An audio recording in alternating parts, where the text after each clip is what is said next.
On était donc tantôt sur la Centrafrique où on évoquait ce rapport d'experts onusiens qui accuse les paramilitaires russes d'exaction. Germain Pouli, avant la pause, vous avez la parole. Donc, selon les termes du rapport que j'ai cité tout à l'heure, les experts onusiens parlent d'exécution sommaire massive, c'est eux qui utilisent le mot, de détention arbitraire, de torture pendant les interrogatoires, disparition forcée, bref, une zone de non-droit quasiment créée par ces Russes-là. Oui, bon, c'est ce que le rapport dit. Vous savez, c'est une mission qui allait pour constater les droits de l'homme. Donc, c'est normal que cette mission voit ces détails-là. Mais dans l'ensemble, c'est une situation générale, en fait, qui existe du côté des rebelles, comme elle peut exister du côté des forces gouvernementales soutenues donc par les paramilitaires russes, par moment même par certains militaires venus du Rwanda aussi pour porter main forte donc à l'autorité légale donc de la Centrafrique. Mais je parlais de ces missions-là qui finalement coûtent très cher aux Nations Unies parce que là, on a 11 500 personnes qui sont déployés là-bas et qui ne jouent pratiquement aucun rôle. C'est-à-dire, on dit qu'ils sont là pour la stabilité. Ils ne protègent pas la population comme il faut, parce que les populations sont victimes de ces rebelles-là. Et ils ne protègent pas l'État central qui attendait d'eux quand même un appui pour sécuriser le pays. Malgré leur présence, il y avait 2/3 du territoire qui est occupé par les rebelles. Donc ça veut dire que c'est des présences... des exactions. Voilà, justement, donc ça dit les mêmes exactions. Voilà, oui, ce que je voulais dire, c'est quand vous prenez le Mali, vous savez, nous avons nos frères togolais là qui meurent. Au Mali, on amène les cercueils ici. Parfois on se dit, mais pourquoi on ne leur permet pas de combattre ces rebelles-là et de limiter les dégâts? Mais leur mandat est tel qu'ils ne doivent pas combattre. Alors ils sont là, ils coûtent aux Nations Unies, ils perdent des vies humaines juste pour stabiliser une situation qui prend du mal aussi à être réglée. Et je pense que c'est pour contourner un peu la situation que le gouvernement centrafricain a fait appel à ces Russes-là, et qui sont venus d'abord pour les aider à rebâtir une armée capable de commencer par contrôler un peu le territoire, et puis les aider parce que il faut aussi situer ces attaques dans leur contexte, parce que c'est au lendemain, un peu à la veille de l'élection de décembre. Donc ces groupes se sont formés pour empêcher l'élection et pour continuer un peu la guerre. Donc les Russes sont entrés dans le jeu, même les forces de l'ONU aussi ont dû aider un peu le gouvernement à récupérer certaines villes. Donc aujourd'hui le rapport, moi je pense que ce rapport peut-être il sera retouché parce que il n'a pas pris en compte l'avis des institutions mises en cause, par exemple l'État centrafricain, les Russes, la MINUSCA aussi, donc ils n'ont pas encore donné leur avis. Je pense qu'il y a quelques jours encore, une trentaine de jours, une quarantaine de jours encore, pour compléter ce rapport-là afin d'avoir un rapport définitif. Mais comme le disait Chris, c'est une situation de guerre assez compliquée, où le respect des droits de l'homme est difficile à cerner, parce qu'on ne sait plus qui brime le droit de l'autre, mais en même temps, comme cette institution de l'ONU est chargée de faire la promotion, la défense des droits de l'homme, c'est normal qu'elle diligente ce genre d'enquête dans un pays comme la Centrafricaine, et dans la Centrafrique, mais ça m'étonnerait que ce rapport ait une portée voilà, et que ça fasse fléchir un peu la position du gouvernement centrafricain ou l'action des Russes sur le terrain. Louis Kamako, si on regarde quand même la position de l'ambassadeur russe Vladimir Titorenko, il est quasiment, disons-le, dans un refus des termes du rapport. Il dit que lui n'assume même pas la présence militaire russe. Il dit que ce sont des gens, il y a ceux de l'opération Wagner et tout, qui travaillent avec le ministère de la Défense, et ils n'engagent pas de combat, sauf s'ils sont pris pour cible. Donc la Russie ne se retrouve pas dans ce rapport. Ça veut dire que le rapport n'aura aucune... Russie officielle. Oui, la Russie officielle, bien sûr. Ça veut dire que le rapport n'aura aucune incidence sur le comportement de ces troupes russes. Oui, je le disais tout à l'heure que ce rapport ne doit pas être pris comme une vérité d'évangile. Il faut encore le prouver. Maintenant, les experts onusiens qui affirment cela, je pense qu'ils ont des éléments tangibles pour le prouver. Maintenant que l'ambassadeur russe même ne se reconnaît pas dans ce rapport, je pense que c'est pas, on ne peut pas dire que ça n'aura pas d'incident. Ça aura d'incident parce que ça va peut-être amener d'autres structures ou bien d'autres institutions à investiguer.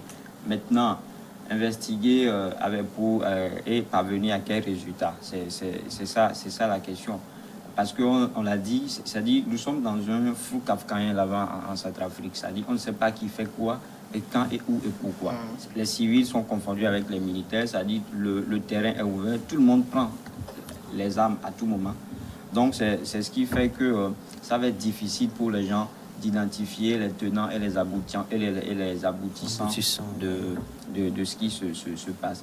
Mais qu'à cela ne tienne, je pense que le rapport tel que livré, et puisque ça commence déjà par jaillir, il y aura certainement de l'incidence et ça va peut-être amener beaucoup de gens à regarder encore plus dedans, à regarder en fait, à s'interroger réellement sur ce qui se passe aujourd'hui en Centrafrique. C'est vrai qu'on l'a dit au départ, les Russes sont arrivés parce qu'il y avait les troupes françaises qui n'étaient pas au-dessus ou bien n'étaient pas à la hauteur de la situation. tâche. Et donc aujourd'hui, elles se sont retirées et en lieu et place des paramilitaires russes. Tout ça, ça montre quelque chose, ça prouve que le territoire centrafricain attire toujours la convoitise. Tout le monde veut être sur ce territoire. Si vous avez un pays qui est riche en sous-sol, et que vous avez l'armée russe qui a une base militaire là-bas, qui forme même les forces de défense et de sécurité centrafricains en contrepartie avec beaucoup de bénéfices. Je pense que ça attire tout le monde, ça attire les convoitises et tout le monde veut s'implanter là-bas. Alors, quelle réaction les autorités centrafricaines elles-mêmes devraient avoir à la suite d'un tel rapport? Je crois que Germain a esquissé une réponse à cette question tout à l'heure. C'est que les autorités centrafricaines qui sont affaiblies. Il y a une vacuité totale au sommet de l'État en termes de sécurité, et en termes d'autorité qui puissent influencer les situations. Aujourd'hui, qu'est-ce que ces autorités-là vont dire de ce rapport, de ces faits supposés dont une partie de l'opinion internationale est en train de s'émeut. Ce que je voudrais dire, c'est que les Centrafricains, autant les autorités que les populations, ne peuvent pas dire grand-chose de ce rapport-là parce que tout simplement, elles n'en ont pas les moyens. Elles ne peuvent pas dire que, ben voilà, nous prenons telle position par rapport à ce rapport. Si, par exemple, ces autorités dénonçaient ce rapport, c'est comme ils sont en train de se tirer une balle dans les pieds. Parce que, voilà, vous avez appelé quelqu'un, des gens qui, quand même, ont stabilisé la situation. Ils ont fait mieux que de stabiliser la situation parce qu'ils ont fait reculer les rebelles. Aujourd'hui, la peur a changé de camp. C'est les rebelles qui sont aujourd'hui en situation défensive, alors que pas plus tard il y a 1 mois ou 2 mois, et ils étaient en situation offensive, qui portait l'attaque dans le camp des forces régulières et qui était venu jusqu'en Centrafrique. Comme il avait pu le faire déjà à une certaine époque, il avait marché même sur la présidence pour idéologer le président. Mais aujourd'hui, la peur avec les Russes, la peur a changé de camp et maintenant ce sont les rebelles qui se cachent. Ce sont les rebelles qui se cherchent de nouveaux territoires. Et puis, on l'a dit, nous sommes dans une guerre tellement complexe, sinon compliquée, que je dois dire, là, dans cette situation, pour ramener le calme dans ce pays-là, je dois dire qu'on ne peut pas faire d'omelette sans casser les œufs. Et puis, vous constatez quand même que vous prenez par exemple les forces françaises au Sahel, dernière fois, il a dit qu'il y a eu tir sur un certain nombre de civils. Et ben voilà. S'il n'y a que des situations là que vous observez dans des zones où il y a une guerre asymétrique, c'est-à-dire que vous n'identifiez pas très bien ce que vous avez en face, et cela se passe comme ça. Maintenant, ceux qui disent aujourd'hui que les Russes ont fait ça, les Russes ont fait ci, alors que vous savez que déjà sur le plan de géopolitique, sur le plan même de la politique internationale, ce sont les Occidentaux contre les Russes. Est-ce qu'on s'attend à ce qu'aujourd'hui les Occidentaux félicitent les Russes pour le travail qu'ils sont en train de faire sur le territoire centrafricain, un travail qu'eux-mêmes n'arrivent pas à faire? Est-ce qu'on peut, la question qui se pose, la question essentielle est de savoir, est-ce qu'on peut ramener aujourd'hui la paix en Centrafrique dans ces situations, dans ce bazar-là? Est-ce qu'on peut ramener la paix sans vraiment utiliser un mandat robuste lorsqu'il s'agit des forces onusiennes, ou bien lorsqu'il s'agit des Russes d'agir en soldats robustes, tout simplement, quitte à faire la situation, l'état de la situation après. Mais l'essentiel aujourd'hui, c'est qu'au moins les Centrafricains puissent respirer. Mais lorsque, en faisant ce travail, on observe qu'il y a par exemple des dégâts collatéraux qui ne sont pas aussi, je ne sais pas, Kamako l'a dit. Est-ce que le rapport là, c'est un rapport sérieux? Est-ce que ce n'est pas, toi-même tu l'as dit au début, ce n'est pas pour accabler les Russes, leur faire baisser la garde? Mais s'ils baissaient la garde, qui est-ce qui va faire le travail qui est sur le terrain? Voilà la question que je vous pose. Voilà. Deuxième sujet, la Côte d'Ivoire maintenant. Blé Goudé et Laurent Gbagbo libre après l'acquittement. Donc l'équation du retour, la décision rendue par la Cour pénale internationale ouvre la voie au retour de l'ancien président ivoirien dans son pays en possession, selon son avocate, de 2 passeports, un ordinaire et un diplomatique. Il espérait rentrer en Côte d'Ivoire depuis décembre dernier, mais plusieurs fois son retour a été remis à plus tard. Et jusqu'ici, les autorités ivoiriennes ne se sont pas encore prononcées sur le calendrier de ce retour, surtout que l'ex-président ivoirien, on le sait, a été condamné à 20 ans de prison par contumace pour l'attaque du siège de la BCAO après la crise post-électorale de 2010-2011, Louis Kamako. Alors aujourd'hui, on a tous suivi la décision de la CPI. Laurent Gbagbo, Charles Blé Goudé peuvent retourner dans le pays de leur choix. Le pays de leur choix, je n'ai pas peur de dire, c'est la Côte d'Ivoire. Mais c'est pas si simple que ça. Oui, c'est pas si simple. Surtout que vous l'avez évoqué, que la situation s'est déjà compliquée autour de Laurent Gbagbo l'année dernière. Même Charles Blé Goudé, il est aussi condamné à 20 ans de prison dans une autre affaire également. Oui, dans une autre affaire, mais sauf que pour les deux, je crois que Laurent Gbagbo avait un souci de passeport et que Charles Blé Goudé n'en a pas, parce que lui disait qu'on l'a coopté, on l'a transporté là-bas à La Haye et que c'était sans papier. Et donc, il disait à l'époque que ceux qui l'ont mis là-bas, par quel achemi ils l'ont mis, ils ne savaient pas. Donc, ils doivent tout faire pour le ramener en Côte d'Ivoire. Donc, c'est ça la situation. Maintenant, on le dit, vous avez demandé leur pays, en fait, ils doivent rentrer. Dans leur pays. Ils doivent rentrer dans leur pays parce que beaucoup de gens les attendent là-bas. Aujourd'hui, la Côte d'Ivoire a ouvert un processus de réconciliation. Et pour beaucoup d'Ivoiriens, cette réconciliation ne peut pas se faire ou bien ne peut pas se faire alors que Laurent Gbagbo et Charles Blé Goudé sont toujours derrière les barreaux. Et je crois que Kakabe, qui est le ministre de la Réconciliation d'Alassane Ouattara, a déjà pris des contacts avec les deux personnalités. Les informations nous disent que Ahmed Bakayoko, paix à son âme, aurait même été en contact avec Charles Blé Goudé en tout temps. Bon, je pense que ce que tout le monde veut, ou bien tout ce que toute la Côte d'Ivoire veut aujourd'hui, c'est que les deux personnalités-là rentrent au pays pour rendre efficace en fait la réconciliation en Côte d'Ivoire.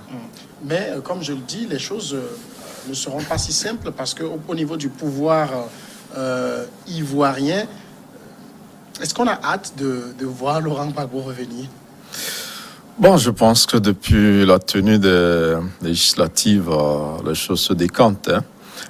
Parce que, vous savez, leur première libération avait été annoncée en 2019, à la veille de la présidentielle. On s'attendait à ce qu'ils rentrent peut participer directement ou indirectement à cette compétition électorale. Mais il y a Madame le procureur Bensouda qui a attaqué cette décision de libération là en appel. Et l'appel finalement prend 2 ans. Les 2 ans suffit pour régler les problèmes politiques. Donc, ce sont les élections. Il y a eu cette présidentielle et le 3e mandat de Ouattara qui est passé finalement comme une lettre à la poste. Après, l'autre enjeu, lors de la présidentielle, le président Ouattara avait fait campagne, entre autres, sur l'éventuel retour de Laurent Gbagbo. Il estimait que s'il remportait l'élection, il ferait tout pour faire revenir Laurent Gbagbo. Donc, c'est une promesse de campagne. Mais après, il a attendu que les législatives s'organisent. Aujourd'hui, tout est clair sur le plan politique. Le RHDP, le parti de Ouattara, a une large majorité à l'Assemblée. Donc, les pro-Gbagbo se sont alliés aux militants de Bédié, au PDCI, pour former une coalition qui s'en sort moyennement, donc à cette élection avec moins de 100 députés. Le FPI de Affi N'Guessan a été une petite déception, mais désormais le pouvoir est entièrement entre les mains de Ouattara, qui dispose d'une majorité confortable à l'Assemblée et qui a le pouvoir. Donc, qu'est-ce qui peut empêcher le retour de ces 2 personnes qui, sur le plan politique, ne peuvent plus rien contre le pouvoir de Ouattara? Donc, je pense qu'il n'y a plus grand-chose. C'est un calendrier qu'on a tenté de croire, qu'il a été prédéfini par le gouvernement ivoirien en complicité avec la CPI, parce qu'on n'a pas compris pourquoi en 2019 on dit qu'ils sont libres, après on les libère, mais ils restent toujours en Europe là-bas, et on attend de finir maintenant toutes les élections pour faire le jugement en appel et confirmer finalement cette libération. Bon, mais mieux vaut tard que jamais. Moi, en 2019, je faisais partie de ceux qui s'étaient réjouis parce qu'on a libéré Gbagbo. On pensait qu'il rentrait directement, mais on a compris finalement que c'était un jeu de la CPI qui est assez contesté par des présidents africains et à raison, parce que c'est pratiquement un instrument utilisé par aussi bien les pouvoirs africains que d'autres forces internationales. Et donc, on a vu, finalement, on vous garde en prison plus de 7 ans et on vous libère, soi-disant que les charges retenues contre vous n'ont pas de preuves et que donc vous êtes innocent. Vous voyez un peu comme c'est assez décevant. Donc, pour cette libération de cette semaine, moi particulièrement, ça m'a fait ni chaud ni froid, parce que ça semble se présenter comme un calendrier prédéfini. Il fallait tout finir, donc en termes de compétition électorale, avant de permettre à ces 2 personnalités-là de rentrer éventuellement en Côte d'Ivoire.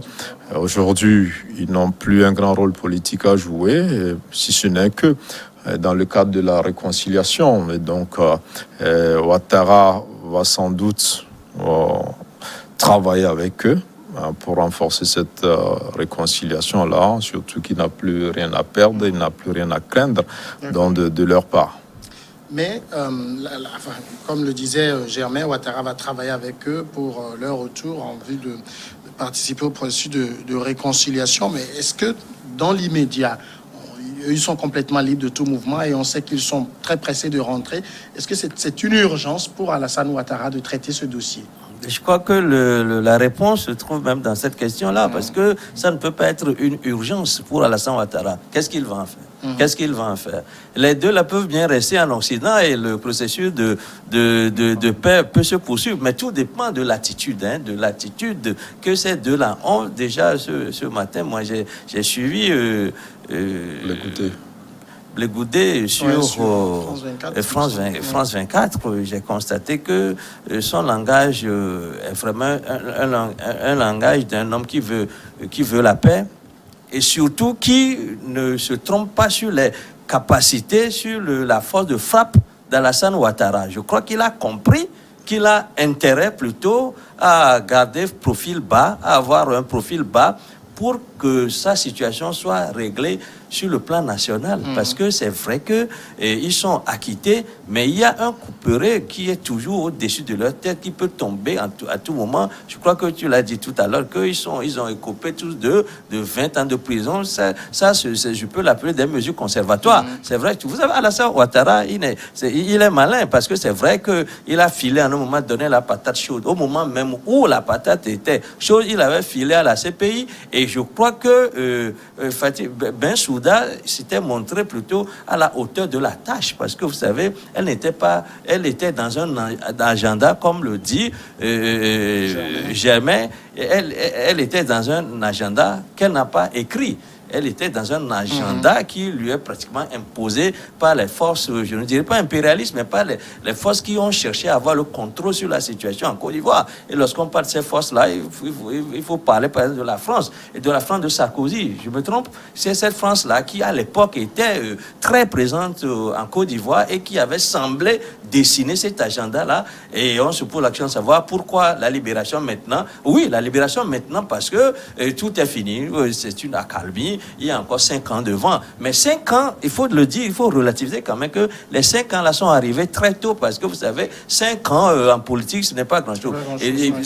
Pendant ces 5 ans-là, à supposer qu'on donne une grâce, on libère par exemple, ou bien Alassane Ouattara accorde une amnistie à ces deux-là, Blegoudé qui est très jeune, qui peut revenir de façon offensive sur le devant de la scène, et qui, parce que ce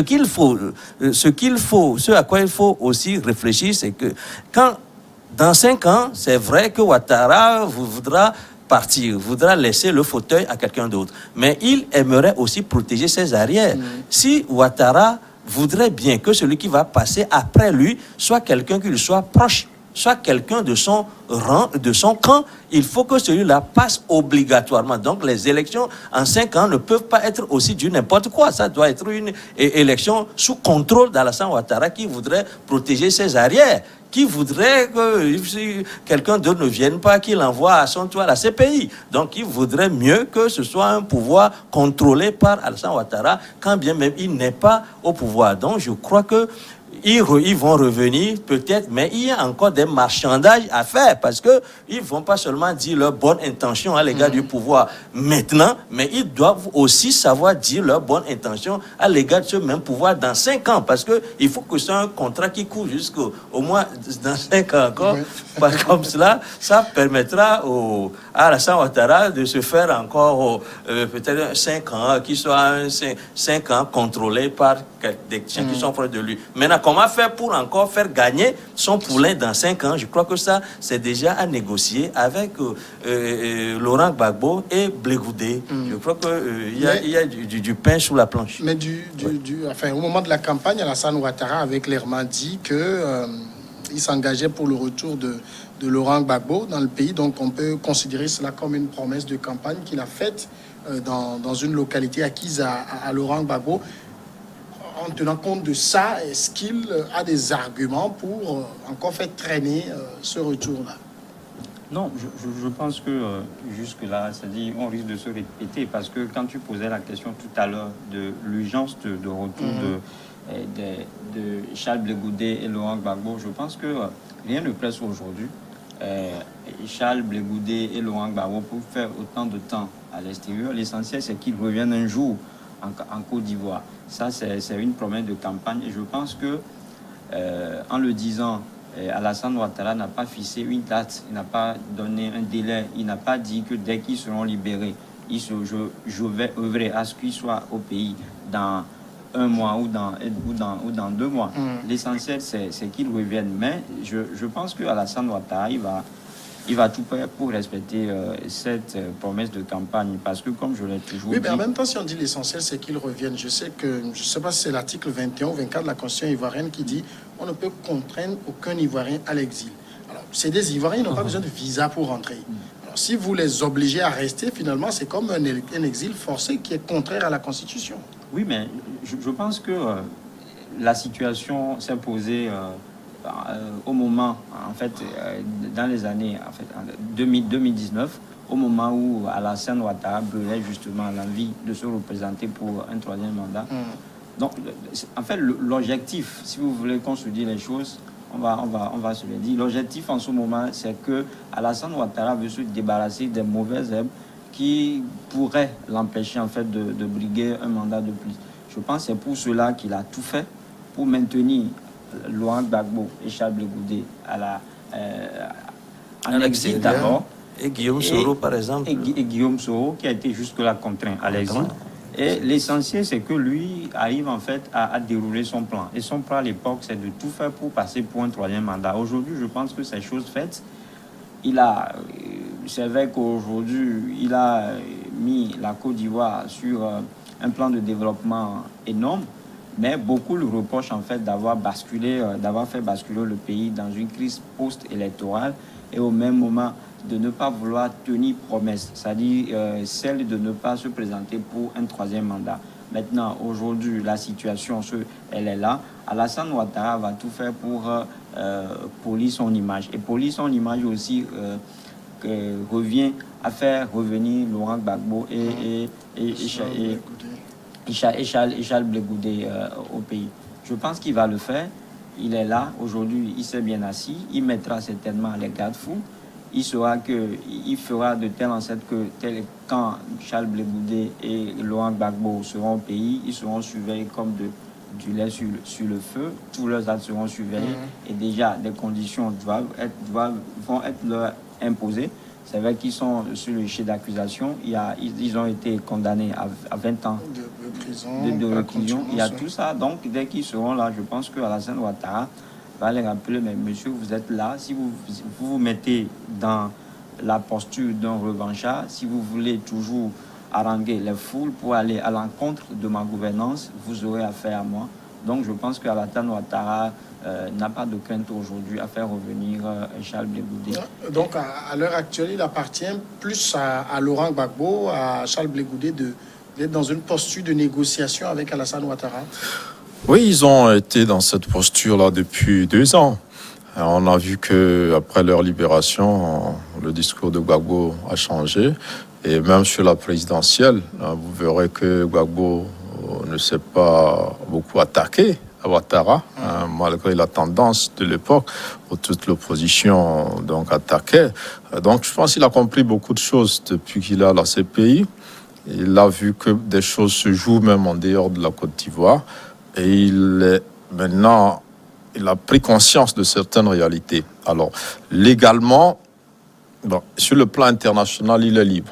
Parce que la CPI l'a quitté. Mais sur le plan national, il n'est pas libre. Il a logiquement sa place en prison parce qu'il a été condamné pour 20 ans. Et même s'il a passé presque une dizaine d'années hors du pays, même si on suppose qu'il était en prison, il a encore au moins 10 ans. 20 ans encore. Oui, je dis au moins 10 ans, même si on suppose qu'il s'est échappé. Donc, il a encore au moins 10 ans à passer en prison. C'est-à-dire qu'il a sa place toujours en prison, tant qu'il n'y a pas une décision comme la grâce présidentielle qui peut effacer la peine, qui ne va pas effacer l'infraction, mais qui va effacer la peine. On va dire qu'il ne va plus subir cette peine, mais la condamnation est là. Et donc aujourd'hui, c'est ce qu'ils demandent, Blé Goudé et Gbagbo.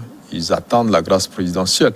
En même temps, ils attendent aussi une loi sur l'amnistie générale, parce qu'on suppose que finalement, si la CPI dit qu'ils ne sont pas coupables de crimes contre l'humanité, finalement, qui est responsable de plus de 3000 morts en Côte d'Ivoire. Donc, ils attendent aussi de ce côté-là que le Parlement, peut-être sur l'initiative du président, vote une loi pour amnistier tout le monde.